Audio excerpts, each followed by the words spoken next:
সবার বেতন বাড়ে, কিন্তু একজন হুজুর, একজন ইমামের বেতন বাড়ে না। তোমার বেতন বাড়তেছে না, তোমার বেতন কম, তুমি আন্দোলন করতেছো, আন্দোলন করে মিটিং মিছিল করে তোমার বেতন বাড়াচ্ছ। কিন্তু একজন ইমাম, তোমার বেতনের জন্য তুমি মাঠে নামতে পারো, একজন ইমামের জন্য তুমি কি মাঠে নামতে পারো না? একজন ইমামের বেতনের জন্য তুমি কি সবার সাথে কথা বলতে পারো না?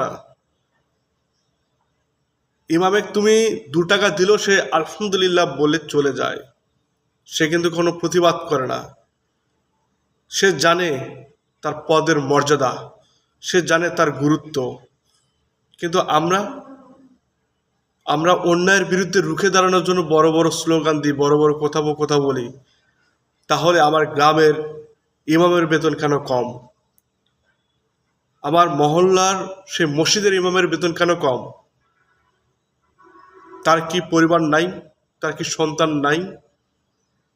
তার কি ইচ্ছে করে না ভালো কিছু খাওয়া? তোমার 40,000 80,000 টাকা বেতনে তোমার হয় না, একজন ইমামের কিভাবে 5-6 হাজার টাকা বেতনের চাকরি করে সে পরিবার চালায়?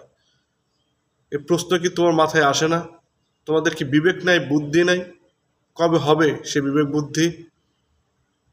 শুধু শুধু নিজের দিকে তাকালে চলবে না, সবার জায়গায় সবাইকে দেখতে হবে,